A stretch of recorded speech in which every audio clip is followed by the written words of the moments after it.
সঙ্গে করে পেরিয়ে অবসান কালে শ্রী হরিনাম সংকীর্তনে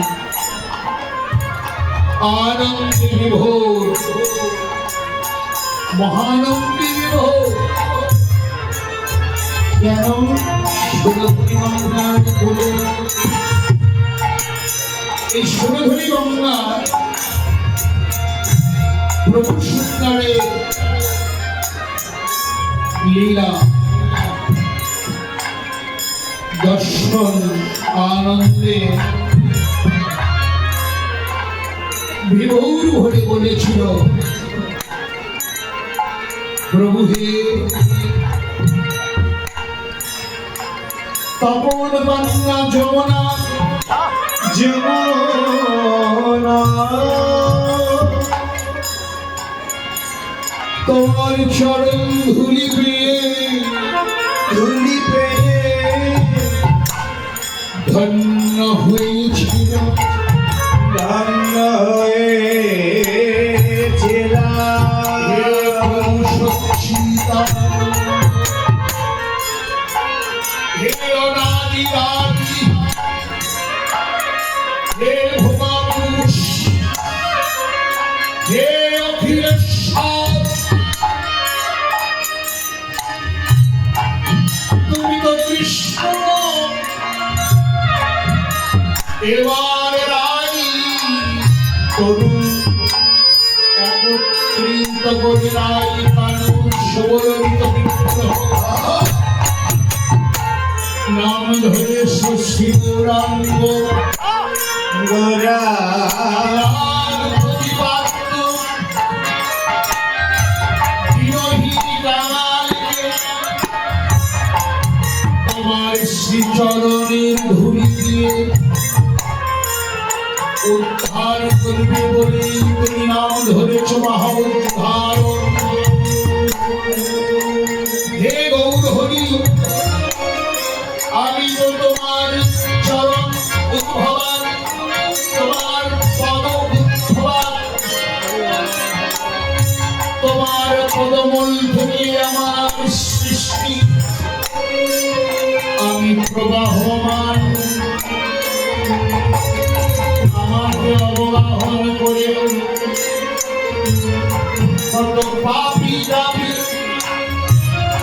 তাদের পাপ দান দুঃখ জ্বালা ব্যাধি স্ফলিত করে আমার উপরে রেখে আমাকে অবগাহন করে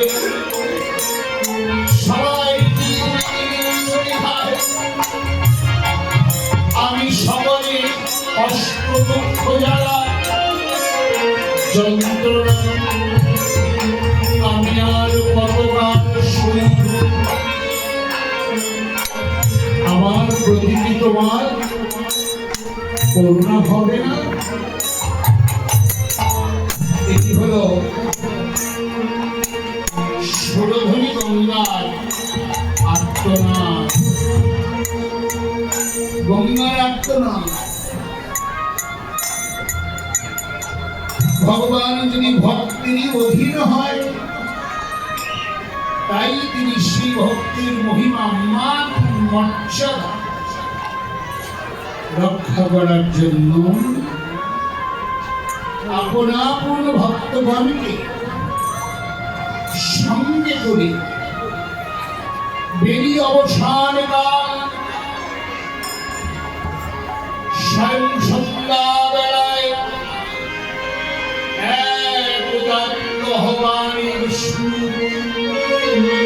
হরে কৃষ্ণ হরে রাম ধরিতে মুখরিত আপন আপন ভক্ত মাঝে রাখিয়ে উদ্ধরণ নৃত্য মৃদুমন্দবাদা সঞ্চারিত হতে লাগল। প্রভু সুন্দরীর চরণ গঙ্গা বক্ষে আপন মহিমায় পতিত হল। গঙ্গার ঢের ছড়ে মহানন্দে আনন্দে নৃত্য করিতে লাগল। তার পূর্বে এই সুরধনী গঙ্গায় তার কণ্ঠে ঠাকুর স্বরে বিনয় করে বলেছিল, হে পতিতের ঠাকুর, হে পতিত উদ্ধার, বলো তোমার লীলায় তো সবই উদ্ধার হয়ে গেল।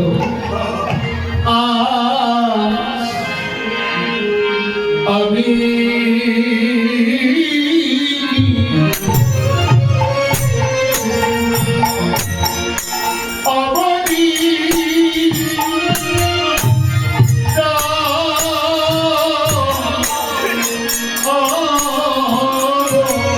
বলো বলো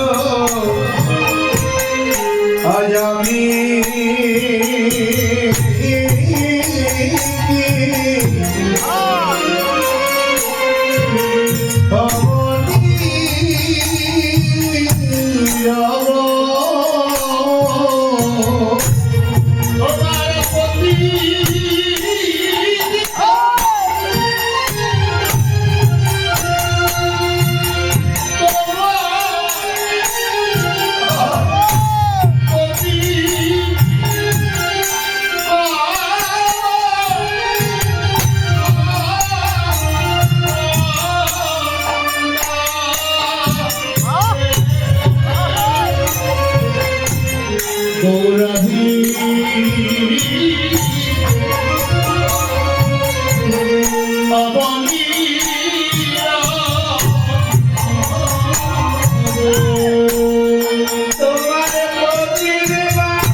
ভাবে আত্মনাথ অন্তরের কথা রাধে রাধে হৃদয়ের ভাবনা ব্যক্ত করি তার কাছে সরোদনী গঙ্গা গৌরী